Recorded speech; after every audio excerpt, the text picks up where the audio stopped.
राम जी भरत सी लक्ष्मण जी शत्रुघ्न बाड़ी दिखती लक्ष्मण बाड़ी दिखती लक्ष्मण थाटी बड़ी दिखती लक्ष्मण निये बोली खाओ बोली कहती सब माँ पुत्र भितर लक्ष्मण जगुले जदि किए शत्रु पशि आस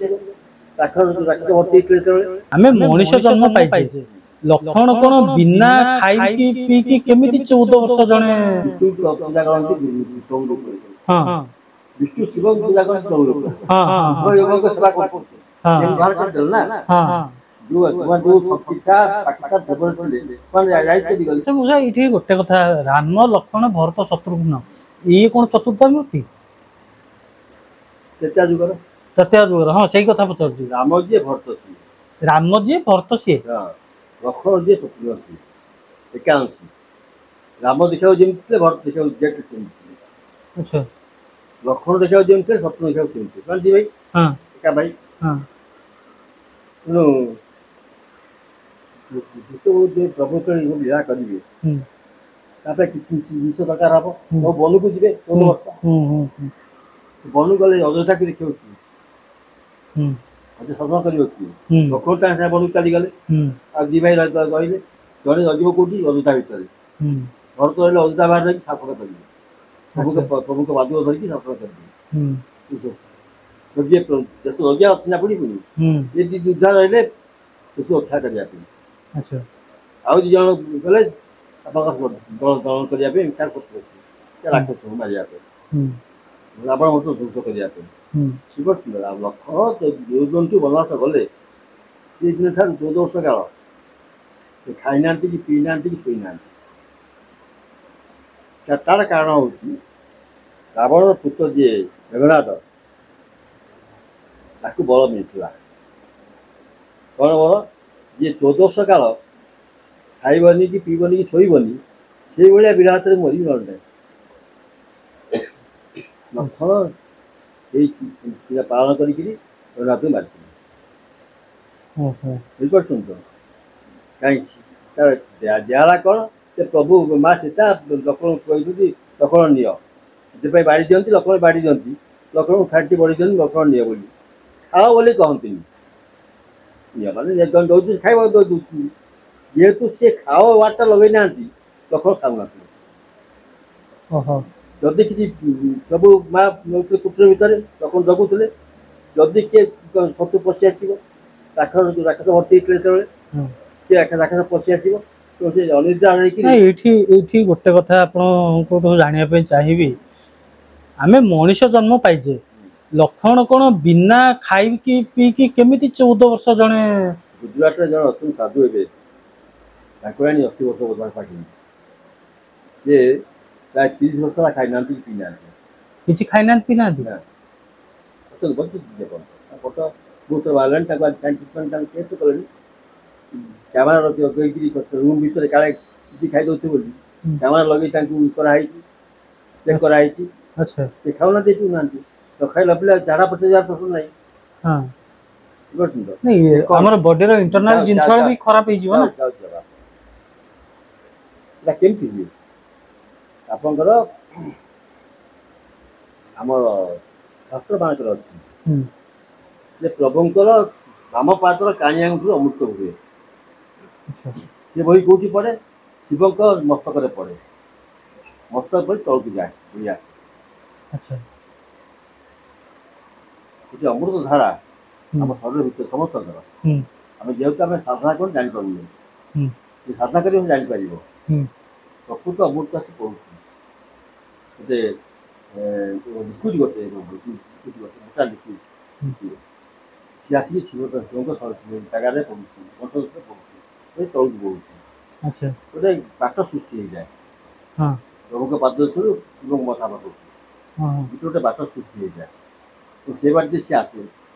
सी जब शरीर भर पशिला भोक लगे माने महादेव शिवंकर भी अंश अवतार गोटे भी से अंश अवतार कौन लक्ष्मण तांकर अंश अवतार ना लक्ष्मण शेषदेव अंश अवतार आनंदकर हाँ सप्तमी जाग जी ग्रहण कर अंश अवतार लक्ष्मण हाँ ताले शिवंकर ताले लक्ष्मण को किन शिवक अंश होती साप ସପ୍ତପଣି ଶିବଙ୍କ ଅଂଶୀ ଓହୋ ଶିବଙ୍କ ଅଂଶ ଅବତାର ନୁହନ୍ତି ଶିବଙ୍କ ଅଂଶ କିନ୍ତୁ ସେ କହନ୍ତି ଚୁଟିରେ କହନ୍ତି ଶିବ ବିଷ୍ଣୁଙ୍କ ପୂଜା କରନ୍ତି ପ୍ରଭୁ ରୂପରେ ହଁ ବିଷ୍ଣୁ ଶିବଙ୍କୁ ପୂଜା କରନ୍ତି ପ୍ରଭୁ ରୂପରେ ହଁ ହଁ ଉଭୟ ଦେବଙ୍କ ସେବା କରୁଛନ୍ତି ହଁ କେମିତି ସପ୍ତପଣି ହିସାବରେ ସେବା କରୁଛନ୍ତି ପ୍ରଭୁଙ୍କର ଶିବ ହୁଁ ଗଣେଶ ହିସାବରେ ସେବା କରୁଛନ୍ତି ପ୍ରଭୁଙ୍କ ଶିବଙ୍କୁ ପ୍ରଭୁ କାହା ହିସାବରେ ଗଣେଶ ଗଣେଶ ଗଣେଶ ବିଷ୍ଣୁ କି ଗଣେଶ ନା ଗଣେଶ ହେଉଛି ବିଷ୍ଣୁଙ୍କ ଅବତାର ଗୋଟିଏ ଓହୋ ଅବତାର ମାନେ ବିଷ୍ଣୁ ଅଂଶୀ ସିଏ ବିଷ୍ଣୁ ରୂପରେ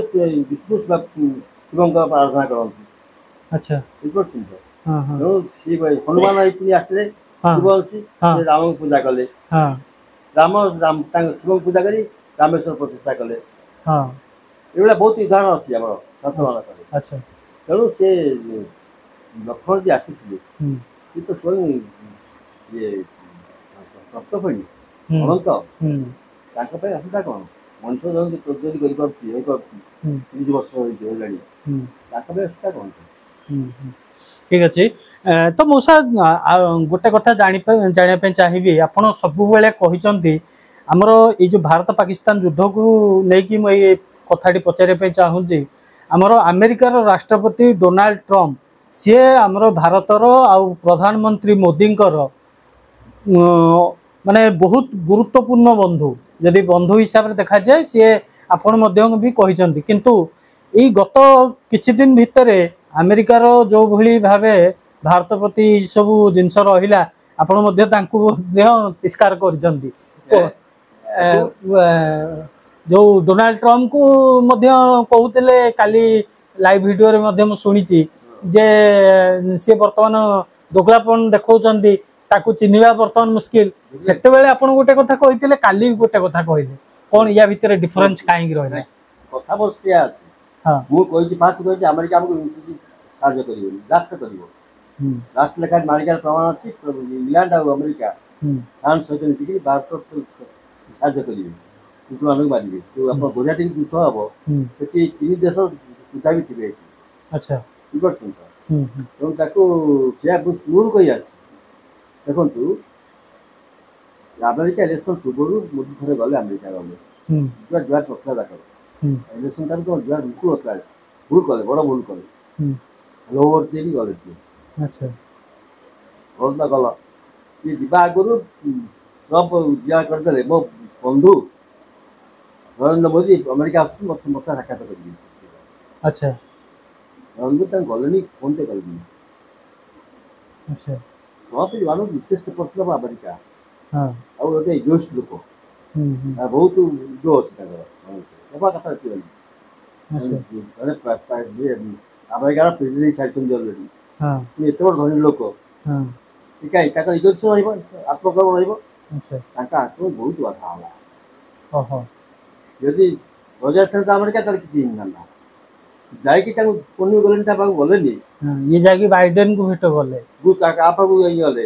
ବାଇଡେନ ପାଖକୁ ସେଠି କଥା ପଳେଇ ଆସିଲେ ତାଙ୍କ କାଲ୍କୁଲେଟର ଯେ ବାଇଡେନ ଜିତିବ ଇଏ ଟ୍ରମ୍ପ ହାରିଯିବ କେମିତି ଟ୍ରମ୍ପ ହାରିଯିବେ ମନେ କ'ଣ ଆସିଥିବ ତାର ପରିପ୍ରକାଶ ବର୍ତ୍ତମାନ କରୁଛି ଆଚ୍ଛା ଯଦି ଭୁଲିଗଲେ ଗୋଟେ ଜିନିଷ ବାଇଡେନ ପାଇଁ ବଙ୍ଗଳାଦେଶ ବର୍ତ୍ତମାନ ଭାରତରୁ ଅଲଗା ହେଇଗଲା ସେଇ ସବୁ କ୍ରିଏଟ୍ କରେଇଲେ ମନୋଳ କରିକି ୟାକୁ ବାହାର କରି ନହେଲେ ବାଂଲାଦେଶ ମୂଳରୁ ମୁହଁ ଖୋଲୁ ନଥିଲା କୌଣସି ବିଷୟକୁ ନେଇକି ସିଏ ହଠାତ୍ ପ୍ରଧାନମନ୍ତ୍ରୀ ବାହାର କରିଦେଲେ ନା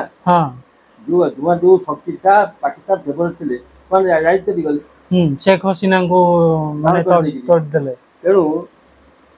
କାହିଁକି ହେଲା ତମେ ତାକୁ ପୁଣି କେମିତି ଭାବୁଥିଲ ଫ୍ରେଣ୍ଡ ବୋଲି ବାଇଡେନ ହେଉଛି ସବୁଠୁ ବିଶ୍ୱସ୍ତ ଲୋକ ତାର କୌଣସି କଥା ଇଏ ନାହିଁ ସେ କାହା ସ୍ୱାର୍ଥ ଦେଖିବନି ସିଏ ନିଜ ସ୍ୱାର୍ଥ କଥା ରହିଲା ଗୋଟେ କରିଦେଲେ ତାକୁ ଭୋଟ ମିଳିଯିବ ବୁଝିପାରୁଛନ୍ତି ମୁସଲମାନଙ୍କ ଭୋଟ ମିଳିଯିବ କେମିତି ଆପଣଙ୍କୁ କ'ଣ ଲାଗୁଛି ଯେତେବେଳେ ୟା ପୂର୍ବରୁ ଯେତେବେଳେ ଡୋନାଲ୍ଡ ଟ୍ରମ୍ପ ରାଷ୍ଟ୍ରପତି ଥିଲେ ମୋଦି ତାଙ୍କ ସହିତ ବହୁତ ମାନେ ଘନିଷ୍ଠ ଥିଲା କିନ୍ତୁ କେମିତି ତାଙ୍କ ଇଗୋ ଭୋଟ କଲେ ମୋଦି ତାଙ୍କର ପରମ ଶତ୍ରୁ ହଉଛନ୍ତି ବାଇଡେନ ନାଇଁ ମୁଁ ସେଇଟା ପଚାରିବା ପାଇଁ ଚାହୁଁଛି ଯେ ମୋଦି କାହିଁକି ମାନେ ତାଙ୍କ ଏତେ ଭଲ ବନ୍ଧୁ ଯଦି ଥିଲେ କେମିତି ଗଲେନି ସେ ଯେହେତୁ ଜାଣୁଛନ୍ତି ଠିଆ ହଉଛନ୍ତି ଆମ ଫରେନ୍ ଯିଏ କରୁଥିଲେ ବିଦେଶ ବୈଦେଶିକ ମନ୍ତ୍ରୀ ହୁଁ ସେ କହିଥିବେ ଯାଆନି ବୋଲି ମୋଦି ମାନିଥିବେ ହୁଁ ହୁଁ ତାକୁ ରିପୋର୍ଟ ଆସିଥିବ ଯେ ବାଇଡେନ୍ ଜିତୁଛନ୍ତି ଟ୍ରମ୍ପ ଜିତୁଛନ୍ତି କାଳେ ଟ୍ରମ୍ପ ଆଉ ଚାଲିଗଲେ ବାଇଡେନ୍ ରାଗିଯିବ ଆଉ କ'ଣ କ୍ଷତି କରି ପକେଇବ ହୁଁ ପୁଣି ଆଉଥରେ ପ୍ରେସିଡେଣ୍ଟ ହେଲେ ସେ ଚିନ୍ତା ରହିଲା ଆଚ୍ଛା ବୁଝିପାରୁଛନ୍ତି ତ ଗୋଟେ ଗୋଟେ ଫଲ୍ସ ନ୍ୟୁଜ୍ କ୍ରିଏଟ୍ ହେଲା ଯେ ବାଇଡେନ୍ ବହୁତ ଗୋଟେ ତା ଅର୍ଥ ସେ ଚାଲିଗଲେ ହୁଁ